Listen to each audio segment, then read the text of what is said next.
1 p.m. in Douala, thanks and welcome to join us. Kejan Henry, Timbe and Monique Nausi for the 1 p.m. bilingual news on Canada International. Good day, Monique. Good day, Henri Kejan Atembe. Mesdames, Messieurs, bonjour, bienvenue aux 13h bilingues sur Canal 2 International.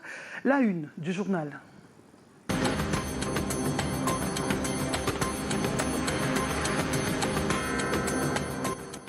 Des hors-la-loi distribuent de la drogue comme des petits pains à Bafia dans le Bam et Inubu, ce qui justifie une sortie musclée des autorités administratives et des forces de sécurité pour stopper ces pratiques. Chanvre indien et autres produits illicites viennent d'être arrêtés dans cette opération. And the National Institute of Statistics has reported price hikes of food stuff at about 14%.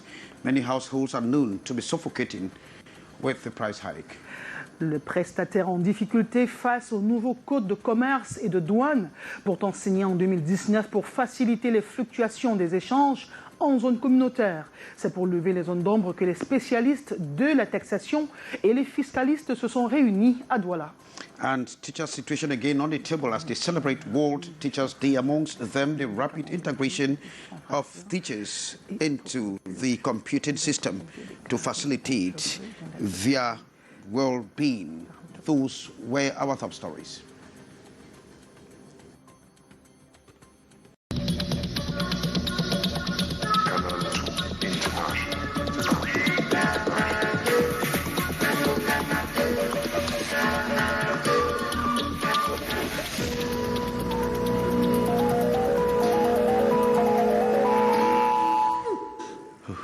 Welcome back. You can hook up with us on our social media platform, Canada International, on YouTube and on Twitter. We are moving to Bafia, that is in the central region of the country, where some hoodlums are known to be in police dragnet. Monique.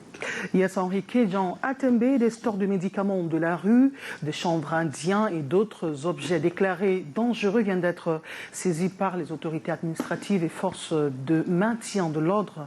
Depuis quelques mois, la ville de Bafia, dans le département du Bam et Inubu, s'est transformée en un lieu où les malfrats violent, volent et distribuent du chanvre indien aux populations.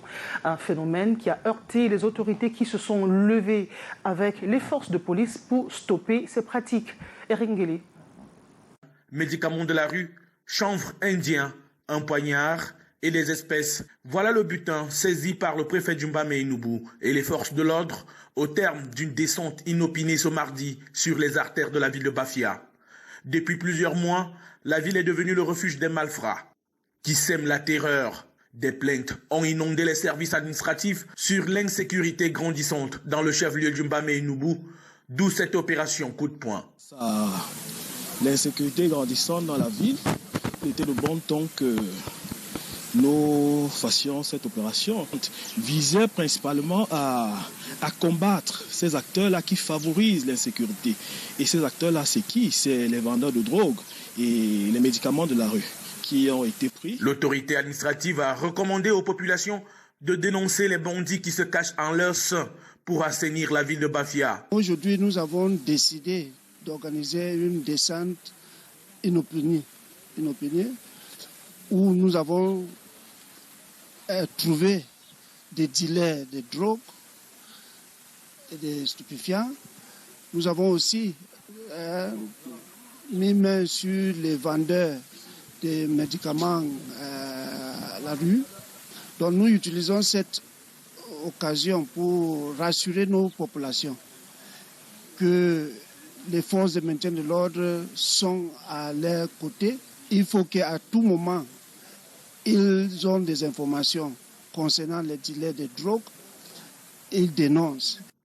Le préfet du Bam et Inubu et les forces de l'ordre promettent une lutte sans merci contre tous les phénomènes qui concourent à installer l'insécurité dans la ville. Le récit d'Eric Ngele sur les images de Serge Espoir Baïha, correspondant dans le Bam Inubu. Le plaidoyer pour faire reculer le discours de haine se poursuit au Cameroun et cette fois-ci, la Commission nationale pour la promotion du bilinguisme et du multiculturalisme a fait appel à des acteurs opérationnels. Il s'agit des jeunes porteurs de messages de paix qui ont marché dans les rues de Yaoundé à l'occasion d'une marche sportive. Précision avec Janice Kamga et Constant Kamga. une marche à travers les artères de la ville de Yaoundé pour poursuivre le plaidoyer de la lutte contre les discours de haine et la xénophobie, un cancer qui mine la société camerounaise. L'initiative est d'Éduc Média, une association d'éducation aux médias. En fanfare et arborant leur vert ou jaune, ces jeunes veulent intéresser le plus grand nombre. La lutte contre les discours de haine et la xénophobie n'est pas simplement l'affaire des associations ou des organisations, mais c'est également l'affaire de tous les Camerounais. Sur le terrain, ils tapent la discussion avec quelques curieux et collent des affiches à leur passage. Des actions qui s'inscrivent dans le prolongement de celles menées par la Commission nationale de promotion du bilinguisme et du multiculturalisme, aussi appelée Commission Moussongué. La haine est un mot assez banal. C'est vrai, il est ancré dans nos gènes, mais il faut combattre ce fléau parce qu'il mine la société sur le plan économique, sur le plan social. C'est un phénomène à éradiquer.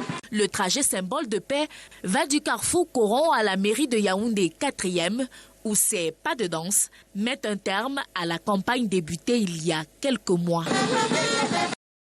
Le Cameroun peut compter sur l'expérience et le soutien de la République fédérale du Brésil en matière d'établissement des actes d'état civil. La collecte d'archives y relative, c'est ce que vient d'affirmer l'ambassadrice du Brésil au Cameroun, Maria Oliveira Lima. Elle était en visite de courtoisie au ministère de la décentralisation et du développement local.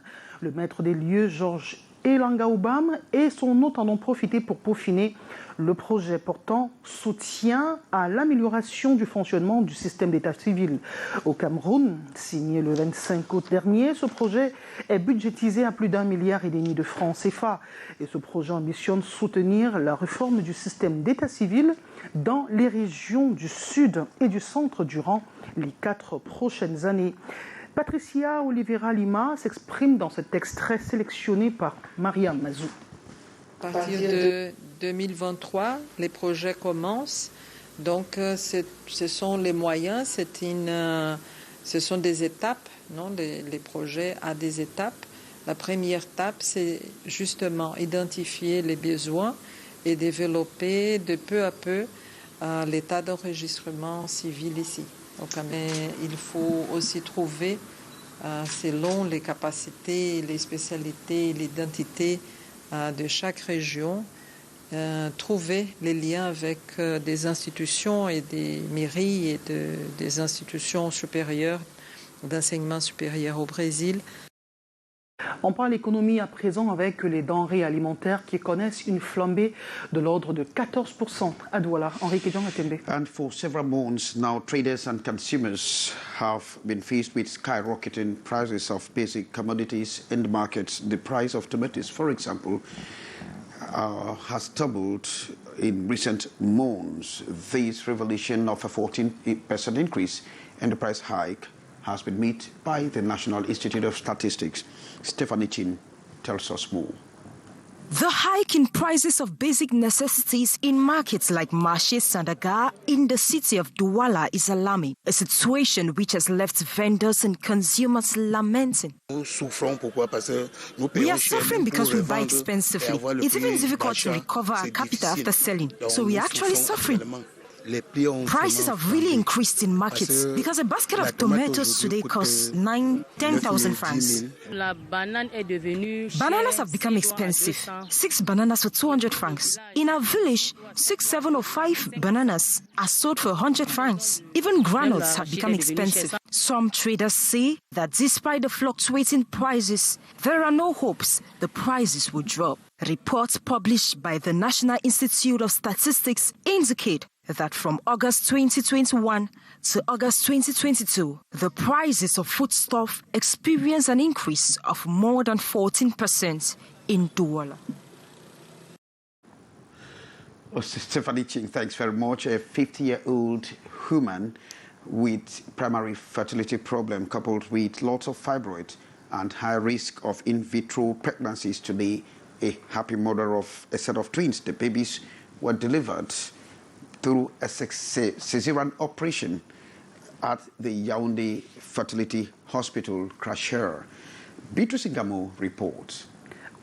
This bundles of joy comes a long way And thanks to the expertise of medical team at the Yaoundé Gynecological Endoscopic Surgery and Human Reproduction Teaching Hospital Crasset, the twins, a boy and a girl, weighing 2.7 and 2.8 kilograms respectively, were delivered. Issue of a high-risk pregnancy. The woman is 50 years with primary infertility and lots of fibroids, yet wanted a baby. Myomectomy was done, removing the fibroids while preserving the uterus. She then developed severe pelvic addiction. Her tubes were blocked. The difficulties and challenges notwithstanding, the lady was determined in the process. The next step, in vitro fertilization. Succeeded to have 2 embryos. We transferred the 2 embryos and she got pregnant. All went well till the cesarean section Wednesday morning. Another difficult task. Concerning the digestive system, intestine, the uterus, the tubes, the ovaries, attached up to the fundus of the uterus. A happy end, one can say, thanks to medical team who knew where to reach and what to do. Then we perform it and 2 babies, 1 girl and 1 boy. They're doing very well and the mother is doing very well too. Fibroids in women is a huge problem in the African setting till date. Black woman, she developed a uterine fibroid 9 times more than a white woman. Very difficult to prevent, medical experts say, especially as the cause is not known. It is also a point of research here at Crasset for answer. Oh, what a bundle of joy. Thanks, Beatrice Nkambu. Congratulations to the happy mother, Monique. We are moving to the far north region of the country. Of course, Henri Kedjan Atembe, au moment où les rideaux tombent sur la célébration de la Journée internationale des enseignants, le calvaire des élèves du lycée bilingue de Mountoua, à l'extrême nord du Cameroun, se dissipe peu à peu. Il y a quelques années, ils étaient obligés de suivre les cours assis à même le sol. Le constat est fait par David Sandjo. C'est assis à même le sol que ces élèves du lycée de Montouroua dans l'extrême nord du Cameroun recevaient des enseignements. On ne pouvait faire asseoir que sensiblement 650 à 700 élèves. Les autres élèves prenaient les enseignements dans de très mauvaises conditions. Je dis merci beaucoup au Lamido. Une réalité dépassée pour les pensionnaires de cet établissement scolaire. Ils disposent désormais chacun d'une place assise. Ces gestes pour nous sera quelque chose de très grand. Ces tables vont améliorer les conditions d'apprentissage. Ils ont connu des vertes et des pas mûres et désormais seront assis sur des tables bancs. Question d'améliorer leurs conditions d'études. La jeunesse, dotée d'un savoir et des conditions de son épanouissement, constitue le triptyque de tout développement économique, social et culturel. C'est dans ce sens-là que je place mon action. L'extrême nord brille par un faible taux de scolarisation ainsi que l'absence des bâtiments, des tables bancs et du kit scolaire. Et ceci arrive à point nommé. En marge de la célébration de la Journée internationale de l'enseignant, c'était hier 5 octobre, ces derniers se sont réunis pour faire l'autopsie de la pratique de leur métier au Cameroun. Le compte rendu avec Leslie Poumetia et Emmanuel Bivirka. Dans le processus de transformation de l'éducation au Cameroun, les enseignants sont de plus en plus interpellés. Le cursus d'enseignement, c'est comment nous disciplinons nos salles de classe, comment nous disciplinons les matières. Je crois que ce séminaire va apporter une clarté sur tout cela. Je me projette maintenant sur ce que nous allons voir ici aujourd'hui. Cette problématique d'engagement est abordée au cours d'une rencontre qui s'est tenue le 4 octobre dernier à Douala. Notre présence ici a permis d'échanger des idées entre nous, les enseignants, afin que nous puissions prendre connaissance de ce qui nous attend, de ce que l'État ou le gouvernement a fait pour les enseignants, afin que la société dans laquelle nous vivons soit vraiment une société moderne avec des comportements citoyens. Il s'agit là d'un séminaire qui vise à renforcer les capacités des enseignants pour une meilleure qualité de l'enseignement au Cameroun.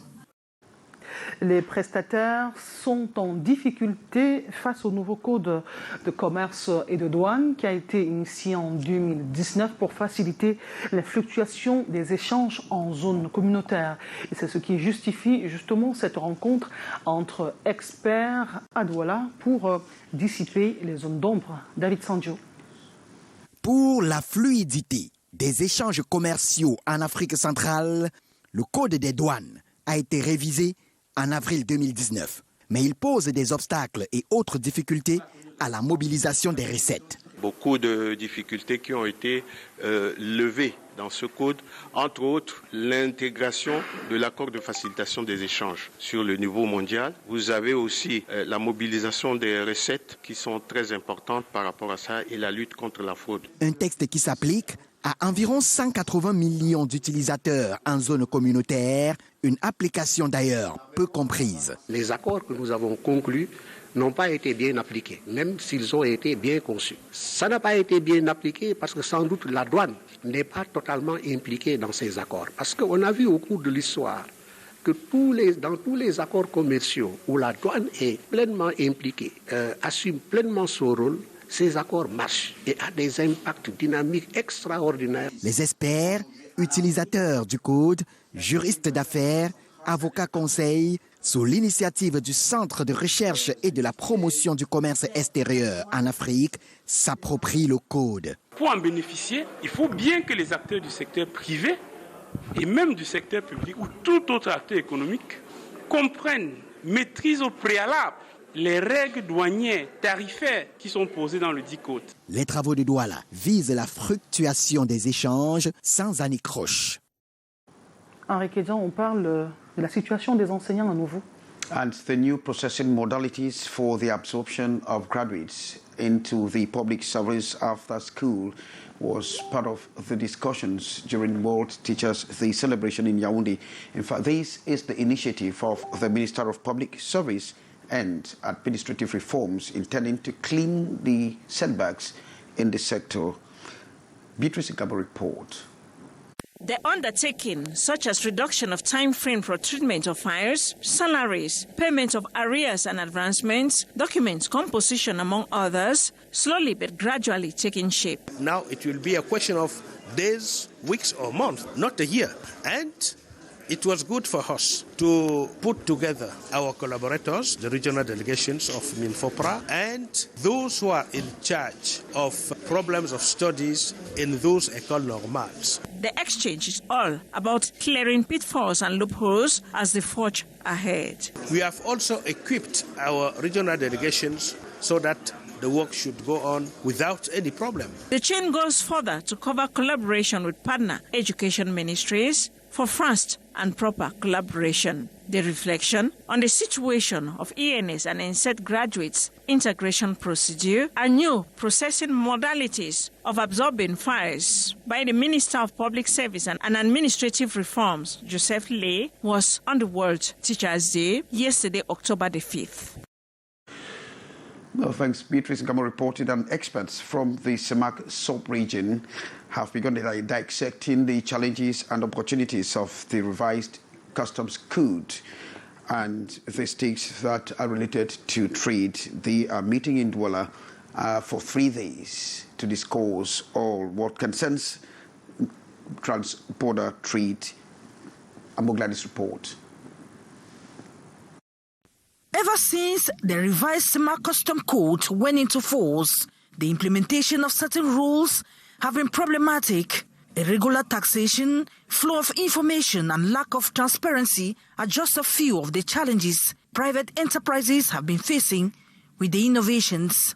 All procedures should be digitalized in the custom domain. We have also introduced some elements like the transparency to let the people have access to information.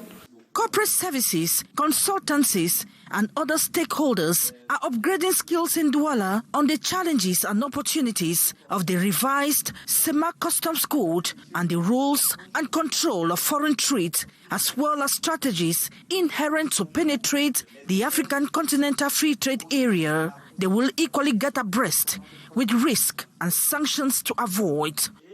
When you violate a custom regulation, you expose yourself to huge sanctions. So it was very, very important for us to share the innovations that came out from the Customs Semak Code. For 3 days, the participants are expected to master the new rules and techniques as well as best practices useful for their activities.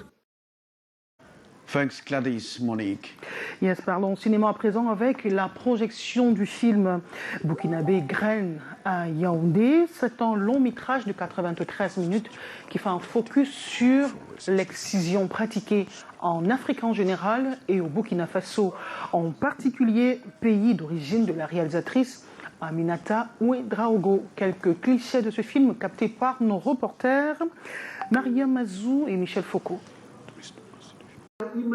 Face au regard admiratif des amoureux des films écran noir, le film burkinabé Graine séduit les cinéphiles réunis dans cette salle de spectacle ce 100 octobre 2022. Je suis émue, très émue, et puis ce qui me donne plus de joie au cœur, c'est qu'une personne autodidacte comme Alimata, un chef-d'œuvre pareil. En 93 minutes, la réalisatrice Alimata Ouedraogo nous amène à la découverte de l'excision, pratique très connue ici en Afrique, qui pourtant met la vie des jeunes adolescents souvent en danger. Moi, je trouve que c'est une pratique barbare qu'il faut bannir de la société. Autrefois actrice, aujourd'hui Aminata se retrouve de l'autre côté de la caméra en devenant réalisatrice. Une transition marquée par la rigueur et la persévérance. Moi, j'ai travaillé pendant longtemps sur le projet. Je l'ai mûri, je l'ai développé, j'ai appelé des professionnels. Je me suis dit, pourquoi ne pas essayer? Graine, le tout premier film de la réalisatrice burkinabé, est source d'inspiration pour certains. C'est-à-dire un coup d'essai, c'est un coup de maître.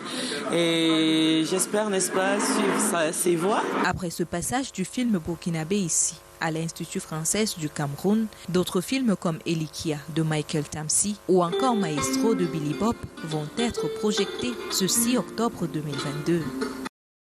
Football à présent, le Cameroun perd 5 places au classement FIFA. La Fédération internationale de football association a rendu public ce 6 octobre le tout nouveau classement mondial des nations.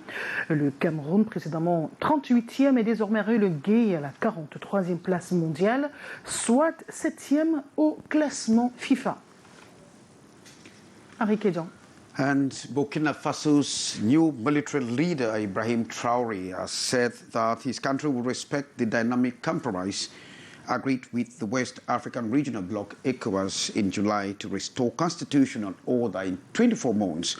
And in his statement on Tuesday, Ibrahim Traoré said the democratic transition timeline agreed between his predecessor, Damiba, and ECOWAS will be respected. He spoke to an ECOWAS delegation sent to meet him that his country will equally honor international commitments regarding human rights.